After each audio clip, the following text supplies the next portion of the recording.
नमस्कार, वेदांश क्लासेस में आप सभी का स्वागत है। देरी ना करते हुए हम अपने टॉपिक की तरफ सीधे बढ़ते हैं। आज देखिए, जो आज हमारा टॉपिक शुरू होगा वो होगा इकाई का अंक, यानी कि यूनिट प्लेस डिजिट। विभाजितक तक हम पढ़ चुके हैं और आज का टॉपिक देखिए।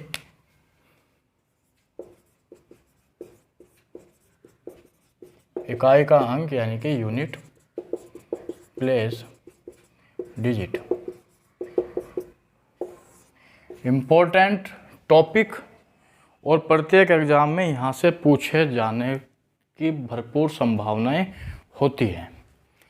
प्रत्येक एग्ज़ाम में यहाँ से पूछे जाने की भरपूर संभावनाएं होती है, इस बात का ध्यान रखना। और बहुत ही इम्पोर्टेंट टॉपिक है जो हम पढ़ेंगे, कुछ पीछे का रिवाइज करेंगे, कुछ आगे का देखेंगे। ठीक, तो देखिए यूनिट प्लेस डिजिट होता क्या है। देखिए, मान लीजिए मैं कोई एक संख्या लिख देता हूँ ABCDE। मान लीजिए ABCDE ये 5 डिजिट की एक संख्या है। ठीक, अगर मैं इससे आपसे पूछूं कि E क्या है तो हम लिखेंगे E गुना 1। ठीक, E गुना 1। यदि इसे हम प्लेस्ड वैल्यू में कन्वर्ट करें, प्लेस वैल्यू में कन्वर्ट करने के बाद तो D को लिखेंगे तो D गुना 10, C को लिखेंगे तो C गुना 100, B को लिखेंगे तो B गुना 1000 और A को लिखेंगे तो A गुना 10,000। ठीक, इस तरह से हम इसे प्लेस्ड वैल्यू में लिख सकते हैं। अगर हम इसको देखें तो ये हमारा इकाई का अंक, क्योंकि इसमें एक ही अंक है, एक ही से ही गुणा हो रही है। यह हमारा है दहाई का अंक, क्योंकि इसमें 10 से गुणा हो रही है, क्योंकि इसमें 10 से गुणा हो रही है। यह हमारे सैकड़े का अंक, क्योंकि इसमें 100 से गुणा हो रही है। यह हमारे 1000 का अंक और यह हमारे 10,000 का अंक। ठीक, इस तरह से हम किसी भी संख्या को प्लेस्ड वैल्यू में कन्वर्ट कर सकते हैं। ठीक, यहाँ तक कोई दिक्कत? तो हमें एक चीज़ पता लगी है कि हम जो पढ़ रहे हैं वो पढ़ रहे हैं इकाई का अंक। हम पढ़ रहे हैं इकाई का अंक। तो इकाई का अंक का मतलब है हमें सिर्फ इसको ही पता करना है, बाकी ये सब तो हमारे लिए वेस्ट है। बाकी ये सब तो हमारे लिए वेस्ट है। ठीक, इनसे हमें कोई मतलब नहीं है। तो हमें जो मतलब है सिर्फ ई से मतलब है, किसमें से? ABCDE में से। तो ये हमें ज्ञात नहीं करना, हमें ज्ञात करना है सिर्फ ई की वैल्यू। अब क्वेश्चन कई प्रकार से यहाँ से पूछे जा सकते हैं। देखिए, सबसे पहले अगर मैं आपसे कहूँ कि एक संख्या है 19 गुणा 15, 19 गुणा 15 एक संख्या है और इसमें हमें इकाई का अंक ज्ञात करना है। इसमें हमें इकाई का अंक ज्ञात करना है। तो हम कैसे करते थे? हम सबसे पहले 19 और 15 की गुणा दे देते थे। 9 पंजे 45, 4 हासिल, 9 1 5 एकम 5 और 4 9। अब उतारने के लिए यहाँ काटा लगाते थे। 1 9 9, 1 एकम 1, जोड़ दिया 5, 9 दूनी 18। सही तो कर रहे हैं? सही है। और 9 दूनी 18, 1 हासिल 285, 285 ये हमारा आ गया। ठीक, 285।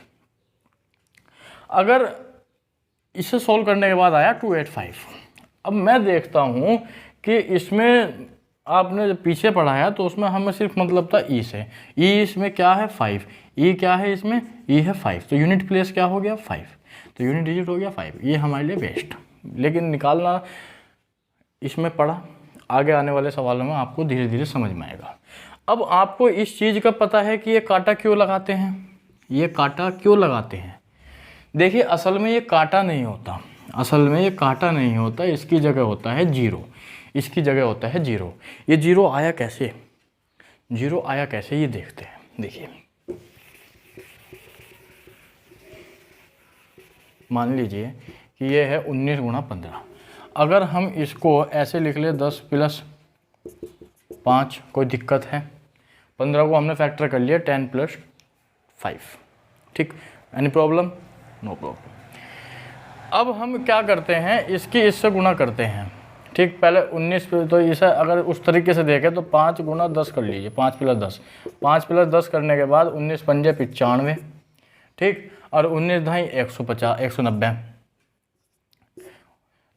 तो उसी सिचुएशन में यहाँ पर 0 आ गया। तो 0 क्यों होता है? क्योंकि हम उसमें 10 से गुणा कर रहे होते हैं, गुणा करने वाली संख्या में। इसी वजह से हम कहते हैं कि यहाँ काटा नहीं होता, काटा लगा देते हैं, लेकिन असल में जो होता है वो होता है शून्य, यानी कि 0। अब जब हम इसे जोड़ेंगे तो ये वही संख्या आएगी 285, यूनिट डिजिट हो गया हमारा 5। ठीक, तो इससे हमें यह पता लगा कि ये काटा नहीं 0 होता है। ठीक, लेकिन ये हमारे सिलेबस में नहीं है, एक नॉलेज के लिए आपको बताया गया है। सिर्फ हमारे सिलेबस में है यूनिट इकाई का अंक ज्ञात करना। तो हम करते कैसे हैं देखिए। मान लीजिए कि आपको यही 19 और 15 दिया गया है, तो हमें ना तो 1 से मतलब ना इस वाले 1 से मतलब, हमें मतलब है 9 गुणा 5 से। 9 पंजे 45, 45 का भी कौन सा? इससे। तो यूनिट डिजिट आ गया हमारा 5, यूनिट डिजिट आ गया 5। दोबारा देख लीजिए, 19 गुणा 15 में ना तो हमें 1 से मतलब ना इस वाले 1 से मतलब, इन्हें छोड़ दीजिए आप। हमें मतलब है इकाई का अंक से। इकाई का अंक कितना है इसका? 9। इसका इकाई का अंक कितना है? 5। गुणा कर दिए, 9 पंजे 45। अब इसका भी हमें कोई मतलब नहीं, हमें मतलब है सिर्फ इस 5 से। तो ये हो जाएगा हमारा आंसर। ठीक, ये हो जाएगा हमारा आंसर। देखिए अब आगे बढ़ते हैं। अब मान लीजिए कि आपको दे दिया 45, ये लिख दिया 459, 918 गुणा 190, ये कर लिया मान लीजिए। ठीक, अब मैंने आपको बताया कि हमें मतलब है सिर्फ इकाई के अंक से, हमें मतलब है इकाई के अंक से। हमें और दहाई, सैकड़ा, 10,000, 10,000, लाख, 10 लाख की इससे कोई मतलब नहीं। कितनी भी संख्या हो, हमें मतलब है इकाई के अंक से, क्योंकि हमें इकाई का अंक ही ज्ञात करना है, हमें अदर चीज़ नहीं ज्ञात करनी। इसका इकाई का अंक उतार लीजिए 9, इसका उतार लीजिए 8, इसका उतार लीजिए 0, 0, किसी भी संख्या से गुणा करो 0 आता है, इकाई का अंक आ गया 0। तो आगे से जो हम क्वेश्चन करेंगे हमें उसमें मतलब होगा सिर्फ इकाई के अंक से, हमें मतलब होगा सिर्फ इकाई के अंक से, हमें अदर चीज से कोई मतलब नहीं।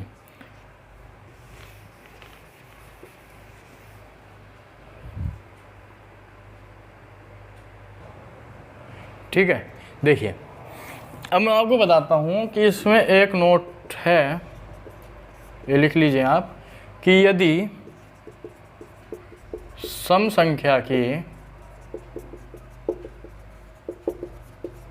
5 से गुणा की जाती है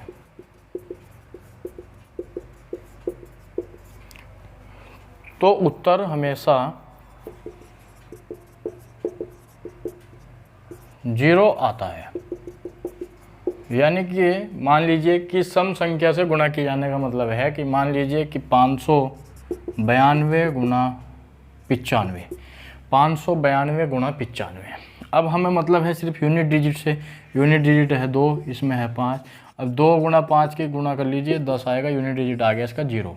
तो याद रखना कि यदि किसी सम संख्या की अगर 5 से गुणा करते हैं, यदि 5 से गुणा करते हैं तो डिजिट हमेशा शून्य आती है, डिजिट हमेशा शून्य आती है। कुछ भी करके रख लीजिए आप। मान लीजिए कि 18 है गुणा 90 95 है, हमें डिजिट है, यूनिट डिजिट से मतलब है 8 गुणा 5, 8 पंजे 40, यहाँ भी आपका यूनिट डिजिट 0 आया, यहाँ भी यूनिट डिजिट 0 आया।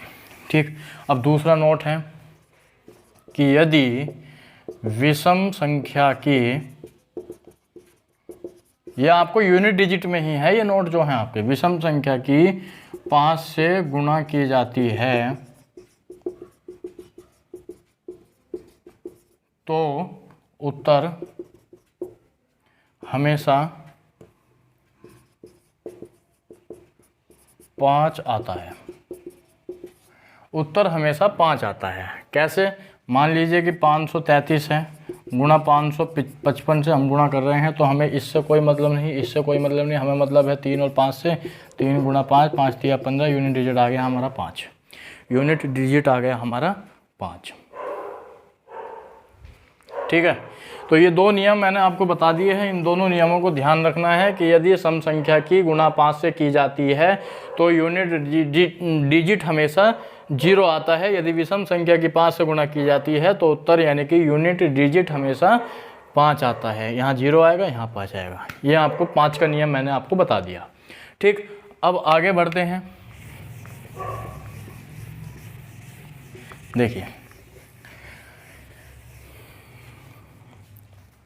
इस तरह के क्वेश्चन कर लेंगे आप, मैंने आपको बता दिया है। मान लीजिए कि अगर यह आ गया 15 गुणा 18 गुणा 90 99 गुणा 81 गुणा 53, इस तरह से कोई आ जाता है तो हमें इस 1 से कोई मतलब नहीं, इस 1 से मतलब नहीं, 9 से मतलब नहीं, 8 से मतलब नहीं, 5 से मतलब नहीं, हमें मतलब है 5 गुणा 8 गुणा 9 गुणा 1 गुणा 3। अब हमें यहाँ एक चीज़ और देखनी है कि यदि हम इसकी गुणा करते हैं, यहाँ 5 आ गया, 5 ये सम संख्या है तो यहाँ 0 आ गया, तो 0 की किसी से भी गुणा कर दो, यूनिट डिजिट हमेशा 0 ही रहेगा, यही आंसर आ जाएगा। आगे गुणा करने की भी ज़रूरत नहीं है, आगे गुणा करने की भी ज़रूरत नहीं है। आप ये देखिए 5 आ रहा है, 8 आ रहा है, 5 ही अगर हम सम संख्या से गुणा करेंगे तो डिजिट हमेशा 0 आएगी, डिजिट हमेशा 0 आएगी, और 0 की किसी भी संख्या से गुणा करो उसका आंसर 0 ही होता है। तो इसमें यूनिट डिजिट जो आएगी वो 0 आ जाएगी, ठीक, वो 0 आ जाएगी। तो इस चीज़ का यहाँ पर ध्यान रखना है। देखिए अब हम आगे बढ़ते हैं, अब हम जो है पावर की फॉर्म में डिजिट को निकालना सीखते हैं। पावर की फॉर्म में मान लीजिए कि कोई एक्सप्रेशन है a की पावर b, a की पावर b, और इसमें हमें इकाई का अंक निकालना है।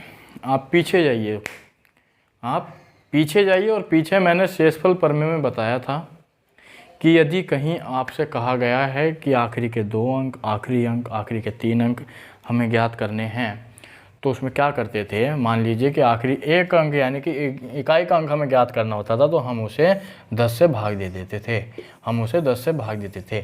अब यहाँ भी हम ऐसे ही करेंगे, यहाँ हम उसे 10 से भाग देंगे, यहाँ भी हम उसे 10 से भाग देंगे। क्यों? क्योंकि हमें यूनिट डिजिट 1 अंक, किसी भी संख्या का आखिरी का अंक 1 अंक हमें ज्ञात करना है।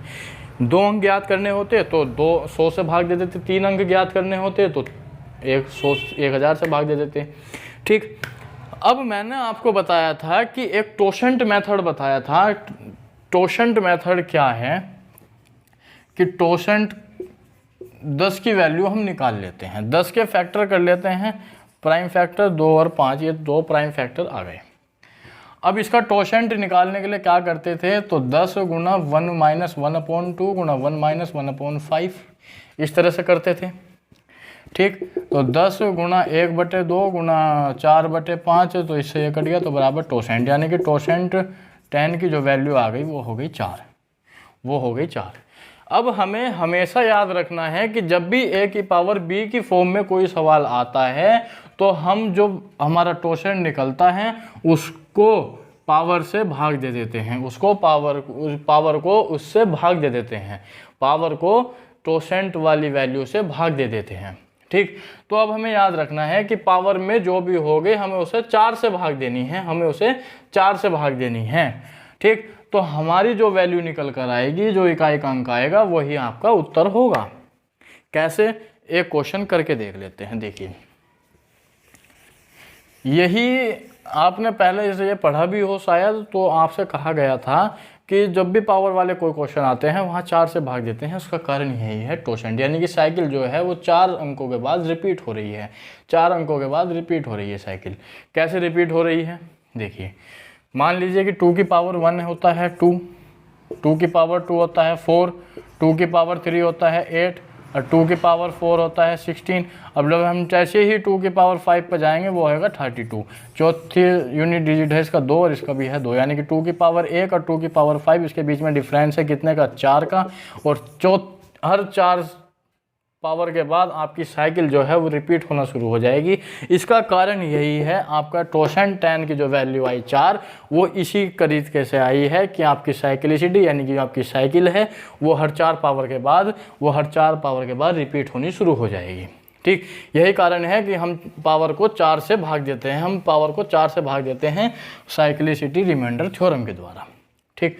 मान लीजिए कि आपके पास है 2 की पावर 59, इसमें हमें इकाई का अंक ज्ञात करना है, इसमें हमें इकाई का अंक ज्ञात करना है। तो वही है, इसे एक लॉन्ग मेथड से बता रहा हूँ मैं, फिर आपको शॉर्ट करना है इसको। वही है कि हम 10 से भाग करते हैं क्योंकि 1 निकालना है, फिर टोशेंट 10 की वैल्यू 4 आई, 59 को हम 4 से भाग देते हैं, 4 एकम 4, 4 चौका 16, कितना बचा? 3। तो क्या करते हैं, 2 की पावर 3, 2 की पावर 3, 2 दूनी 4 दूनी 8, ये आ गया हमारी वैल्यू।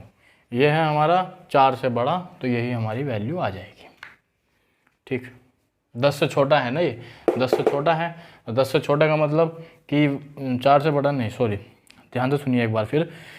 जो हमारी वैल्यू आई है वो 10 से छोटी है, वैल्यू आई है हमारी 8, और यही हमारा यूनिट डिजिट हो गया, यही हमारा यूनिट डिजिट हो गया। देखिए आप इसको एक बार दोबारा बता देता हूँ कि यूनिट डिजिट निकालने के लिए हम जो है 10 से भाग देते हैं, और 10 से भाग जब देंगे तो उसका टोसेंट जब निकल कर आएगा, प्रत्येक सवाल में वो टोसेंट हमेशा 4 ही आएगा। तो प्रत्येक सवाल में आपको क्या करना है, जो भी पावर दी गई होगी उसको 4 से भाग दे दो। जब 4 से भाग देंगे तो जो शेषफल आएगा, ये आपको साइक्लिसिटी रिमाइंडर थ्योरम में मैं आपको बता चुका हूँ। ठीक है, अब जो भी आपका शेषफल यहाँ मिलेगा उसको आप बेस की पावर में चढ़ा दो। 2 दूनी 4 दूनी 8, यही आपका यूनिट डिजिट आ गया, यूनिट प्लेस डिजिट आपका निकल कर आ गया 8। यहाँ तक कोई दिक्कत हो किसी को तो बताइए। देखिए आप इसको एक बार,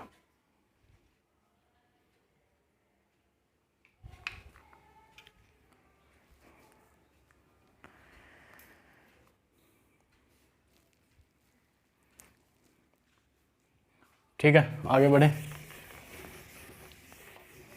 देखिए अब आ जाता है हमारा 7 की पावर 43। इसको हमें यूनिट डिजिट निकालना है, तो क्या करते हैं, वही है, इसको 10 से भाग देंगे, टोसेंट 10 निकालेंगे। टोसेंट 10 हमें पता है 4 होता है। बस आपको 10 से भाग देना याद नहीं रखना, अब वो तो सीखने के लिए था हमारा। अब आपको ध्यान रखना है कि जो भी हमारी पावर वाली वैल्यू होगी उसको हम जो है 4 से भाग देना है, बस इतना याद रखना है। वो आपको सीखने के लिए बताया गया था। यह आपको याद रखना है कि इसको हमें 4 से भाग देना है। तो जब हम 4 से भाग देंगे तो 2.5 40 होता है, शेषफल बच गया 3। तो 7 की पावर 3, 7 की पावर 3, और 7 की पावर 3 की वैल्यू होती है 7 सत्ते 49, और फिर 49 की जब हम 7 से करें 7 तिया 9 सत्ते 63, तो आखिरी का अंक क्या आया 3। हमें इकाई के अंक से मतलब है, हम और की से मतलब नहीं है। हमें इसकी पूरी गुणा नहीं करनी, हमें पूरी गुणा करके टाइम खराब नहीं करना। हमें सिर्फ ये देखना है इकाई का अंक। इकाई का अंक देखेंगे 7 नंबर 63, तो 3 आ गया। तो 3 ही क्या हो जाता है, हमारा आंसर हो जाता है 3। बस हमें इतना देखना है, हमें फालतू चीज़ नहीं देखनी है। फालतू चीज़ देख कर हमारा टाइम ही ख़राब होगा यूनिट प्लेस में। फालतू चीज़ नहीं देखनी, हमें सिर्फ यही देखना है कि यूनिट डिजिट क्या है। यूनिट डिजिट हमारा 3 आ गया। देखिए आप इसको एक बार, ठीक है। अगले सवाल की तरफ चलते हैं।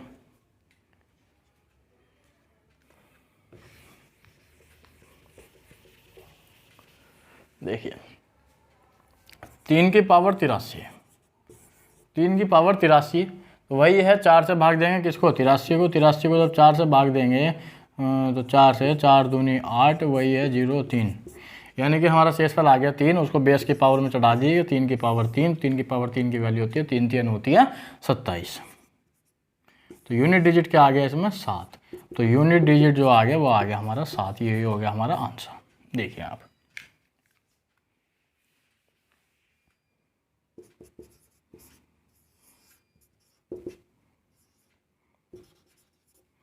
Unit digit 7। देखिए अब मान लीजिए कि यहाँ पर आपकी पावर आ गई है 4 की पावर 80, 4 की पावर 80, और हमें इसे भाग करना है, वही है यूनिट डिजिट निकालना है। भाग नहीं, यूनिट डिजिट निकालना है, तो वही है कि पावर को 4 से भाग देंगे तो 80, 4 से देंगे 20 बार पूरा जाएगा, तो शेषफल आ गया यहाँ पर 0। अगर किसी भी सवाल में शेषफल 0 आ जाता है, यहाँ पर भाग देने के बाद, घात को भाग देने के बाद यदि आपके किसी भी सवाल में शेषफल 0 आ जाता है, तो आपको क्या करना है, जो आपका ये बेस दिया गया है, ये वाला बेस, इस बेस की पावर 4 चढ़ा दीजिए। कोई सा भी बेस हो, इसकी पावर 4 चढ़ा दीजिए और उसको सोल्व कर लीजिए। 4 चौका 16, चौका 64, 4 चौका 16, चौका 14, तो 6 आ गया। ठीक है, तो 4 की पावर 4, 6 ये आपका निकल कर आ गया। 256 आता है ना, तो 256 का 6। ठीक है, बस इस बात का ध्यान रखना है कि यदि आपका शेषफल भाग देने के बाद, घात को भाग देने के बाद 0 आ जाता है, तो आप बेस की पावर 4 चढ़ा दीजिए और उसको सोल्व कर लीजिए। सोल्व करने के बाद यूनिट प्लेस पे जो आपकी वैल्यू आएगी वही आपका आंसर होगा। ठीक, यहाँ तक कोई दिक्कत?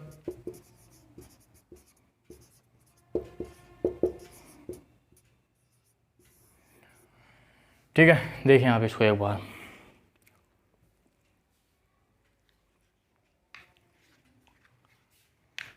देखिए ये तो थी हमारी सिंपल वाली बातें, ये थी हमारी सिंपल वाली बातें, ठीक है।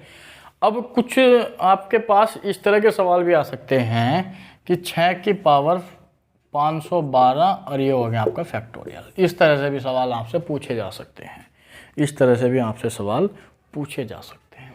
तो देखिए, मैंने आपको पहले फैक्टोरियल निकालना सिखाया था, नंबर ऑफ रिप्रेजेंटेशन प्रदर्शित करने का तरीका यही बताया था।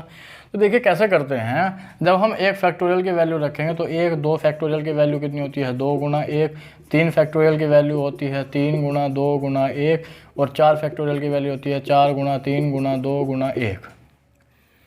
अब मैंने आपको बताया कि इस फैक्टोरियल वाले क्वेश्चन को, इस फैक्टोरियल वाले मतलब ये घात वाले क्वेश्चन को हम जो घात होती है उसको 4 से भाग देते हैं। तो जब हम इस 4 फैक्टोरियल को 4 से भाग देंगे तो शेषफल तो हमारा 0 आएगा, क्योंकि 4 से 4 कट जाएगा। 4 तिया 12, 12 दूनी 24, 24 को जब हम 4 से भाग देंगे तो 6 बार पूरा पूरा कट जाएगा। शेषफल कितना आ जाएगा 0, शेषफल आ जाएगा 0। तो अब हमें यहाँ से क्या पता चला, हमें यहाँ से यह पता चला कि जब भी हमें 4 फैक्टोरियल से ऊपर कोई भी संख्या मिलेगी उसका शेषफल हमेशा 0 होगा। 4 फैक्टोरियल से ऊपर कोई भी संख्या यदि हमें घात के रूप में मिलेगी तो उसका शेषफल हमेशा 0 होगा। क्यों? क्योंकि वो संख्या 4 फैक्टोरियल से बड़ी है और 4 फैक्टोरियल 4 से पूरा पूरा विभाजित होता है। यदि 4 फैक्टोरियल 4 से पूरा पूरा विभाजित होता है तो 4 फैक्टोरियल से बड़ी प्रत्येक संख्या 4 से पूरी पूरी विभाजित होगी। बस इतना ध्यान रखना है। अब मैंने जैसे ये क्वेश्चन लिखा है आपके सामने, इसकी 512, तो ये 4 से बड़ा है, तो ये क्या है जी पूरा पूरा विभाजित हो रहा है। तो क्या करते हैं, बेस की पावर में 4 चढ़ा दीजिए। अब हम क्या करते हैं, 6 छंगा 36, 6 छंगा 36, तो 6 छंगा 36 यानी कि यूनिट डिजिट हमारा 6 आ गया। बस ध्यान रखना है, हमें यूनिट डिजिट से मतलब है, मैं यहाँ गुणा यूनिट डिजिट की कर रहा हूँ, फालतू की गुणा नहीं कर रहा, क्योंकि हमें टाइम नहीं खराब करना अपना। तो यही आपका आंसर आ गया, ठीक है। बहुत ध्यान से देखिए आप इसको। और कुछ मैं अब जब नोट्स लिखवाने जा रहा हूँ आपको, उन नोट्स को हमेशा अपने दिमाग में लगा के रखना और यह आपको बहुत मदद देगा क्वेश्चन को करने में, ठीक है। देखिए अब जब देखिए,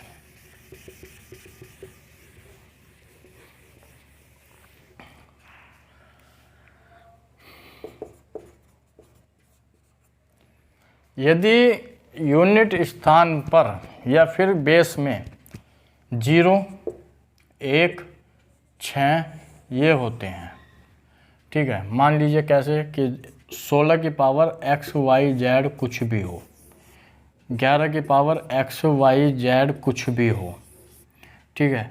यदि इस तरह से आपके कोई भी क्वेश्चन मिलता है, उसमें जो है यूनिट इकाई का अंक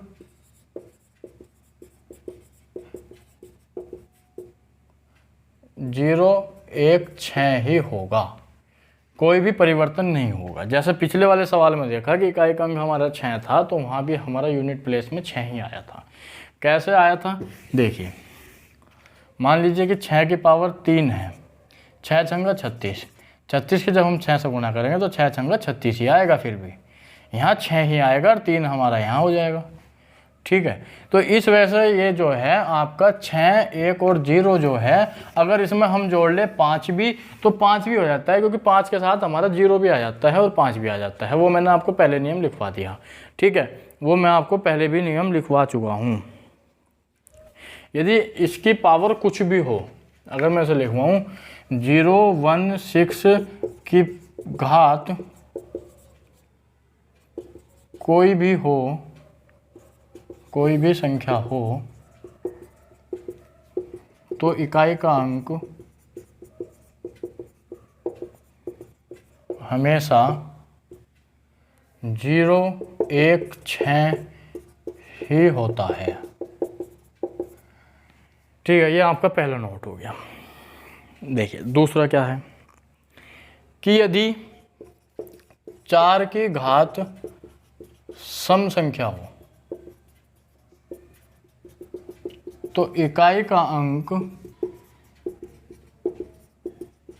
हमेशा 6 होता है। यदि 4 की घात एक सम संख्या है तो इकाई का अंक हमेशा 6 होता है। 4 की घात विषम संख्या हो तो इकाई का अंक हमेशा 4 होता है। ये 3 नियम हैं, एक बार देख लीजिए कि 0, 1, 6 की घात कोई भी संख्या हो तो वहाँ इकाई का अंक हमेशा वही संख्या होती है, जैसे 0, 1, 6 रिस्पेक्टिवली है। ये 0 होगा तो 0, 1 होगा तो 1, 6 होगा तो 6। यदि 4 की घात कोई सम संख्या है, मान लीजिए 4 की घात आपकी 2 है, तो 4 चौका 16, तो इकाई का अंक क्या आ गया 4। घात कौन सी है, सम, तो हमेशा ही इकाई का अंक 6 प्राप्त होता है, हमेशा ही। यदि इकाई का अंक विषम संख्या है, मान लीजिए 4 की घात 3, 4 चौका 16, चौका 64, इकाई का अंक क्या आ गया 4, हमेशा ही 4 प्राप्त होगा। ये नियम है, इन नियम को एक बार आप देखिए और फिर बताइए कि हम आगे बढ़ें।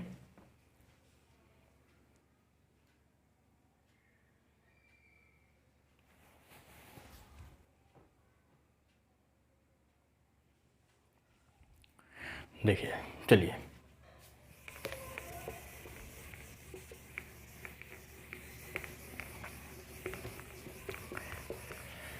देखिए, अगला है कि यदि 9 की घात सम संख्या हो तो इकाई का अंक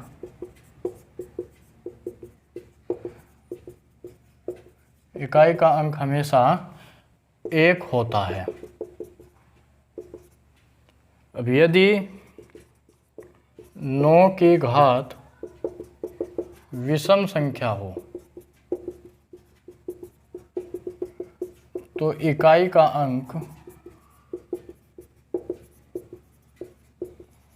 हमेशा 9 होता है।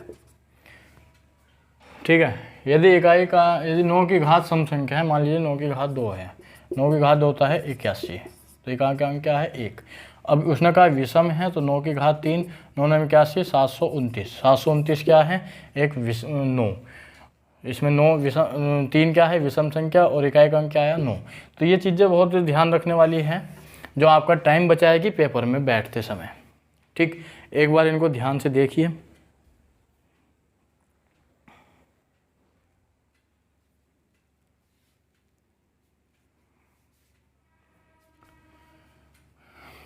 ठीक है, और यदि मान लीजिए कि 2, 3, 7 और 8 ये संख्याएं हैं, इनकी घात कुछ भी हो तो हम क्या करते हैं 4 से भाग करते हैं, जो मैंने आपको बताया। इस वाले केस में हम 4 से भाग करते हैं, 2, 3, 7, 8 वाले में, क्योंकि इसमें प्रत्येक बार 4 बार साइकिल बदल रही है हमारी।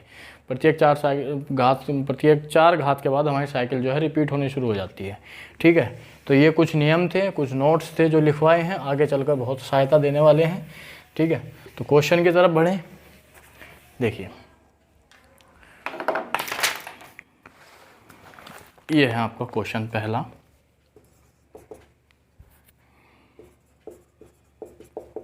What is the unit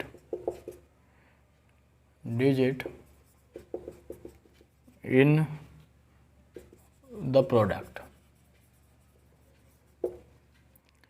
3 की पावर 65 गुणा 6 की पावर 59 गुणा 7 की पावर 71।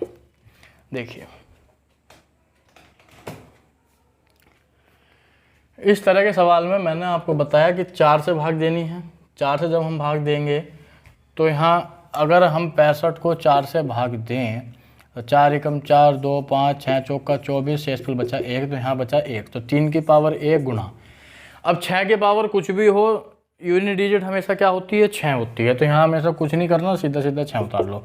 7 का कोई नियम था नहीं था, 4 से भाग देना है, संख्या है हमारे पास 71 है, तो वही 4 एकम 4, 3, 1, 7 चौका 28, कितना बचा 3, तो 7 की पावर 3,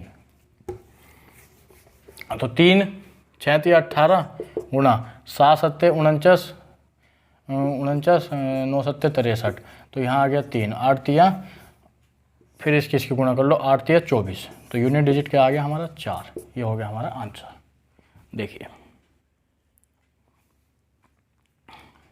अगर अब भी आपके ये समझ में नहीं आया तो मेरा कम से कम आधा घंटा समझाना आपको ख़राब हो गया, ठीक है ना।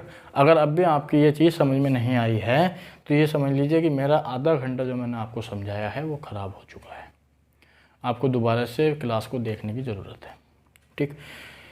कुछ नहीं करना है, जो संख्या घात के रूप में दे रखी है उसको 4 से भाग दे दीजिए। यदि 2 3 7 और 8 है, यदि 4 है 5 है 1 है 0 है 5 और 6 है और 9 है, तो इसके मैंने आपको नियम बता दिए हैं।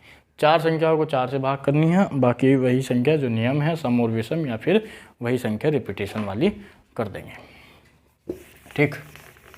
अगले क्वेश्चन की तरफ बढ़ते हैं।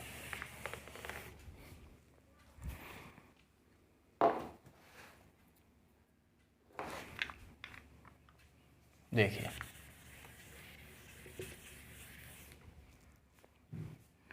if the number 653 xy, ये आपका मेंस एसएससी मेंस का क्वेश्चन है। एसएससी में 2013 या 14 का क्वेश्चन है ये मैं लिखना भूल गया था। ए डिविजिबल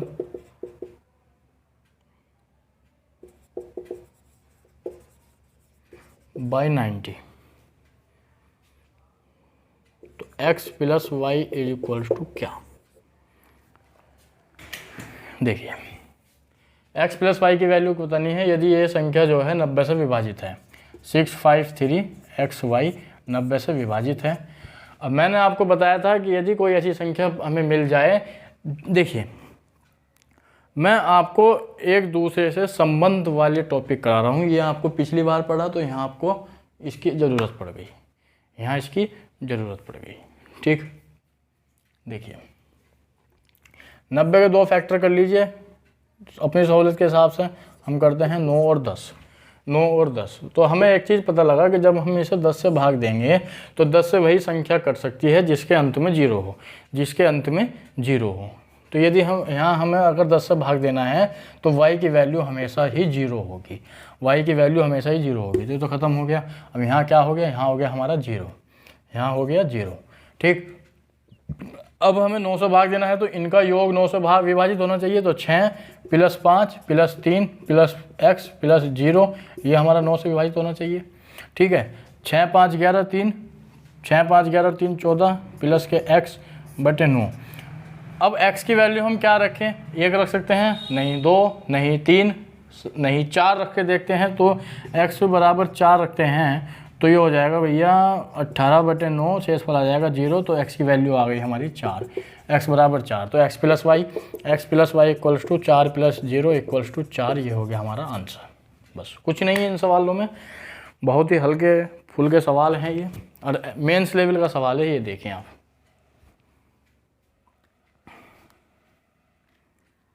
ठीक है।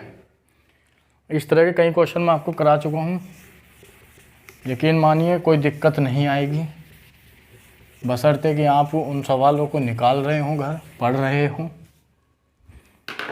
देखिए what is the unit digit of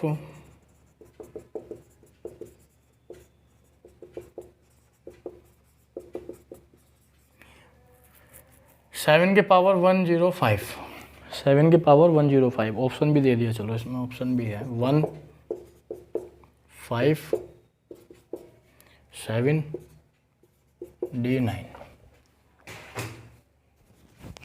देखिए 7 की पावर 105, तो क्या हमें क्या करना है, 105 को 4 से भाग करना है।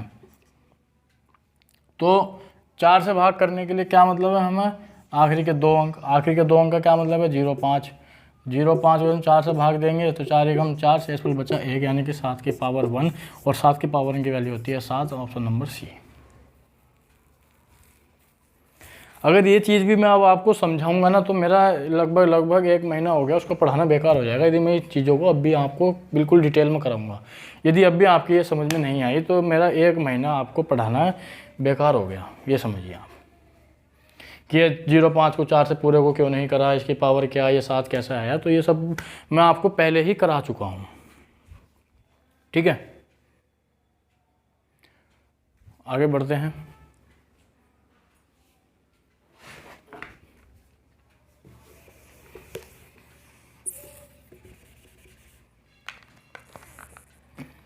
वन टू फोर 3 7 2 प्लस 1 2 4 3 7 2 3 कर लो 3 7 3 5 4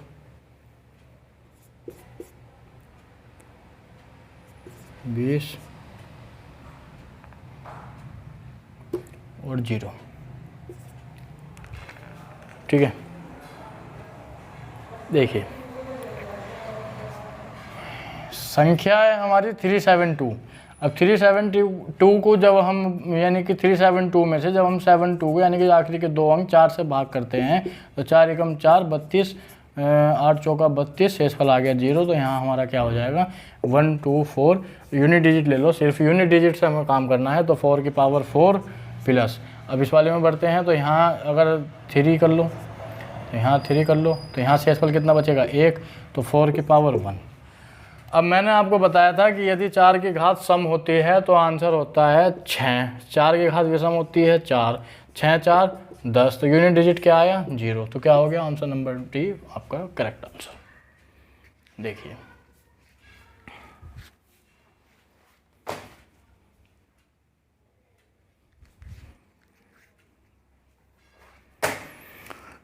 ठीक है, तो आज के लिए इतना ही रखते हैं। आशा करता हूँ कि क्लास अच्छी लगी होगी, समझ में भी आई होगी। यदि नहीं आई है तो क्लास को दोबारा देखिए। तो आज के लिए इतना ही। जय हिंद, जय भारत, सभी भाइयों बहनों को राम राम।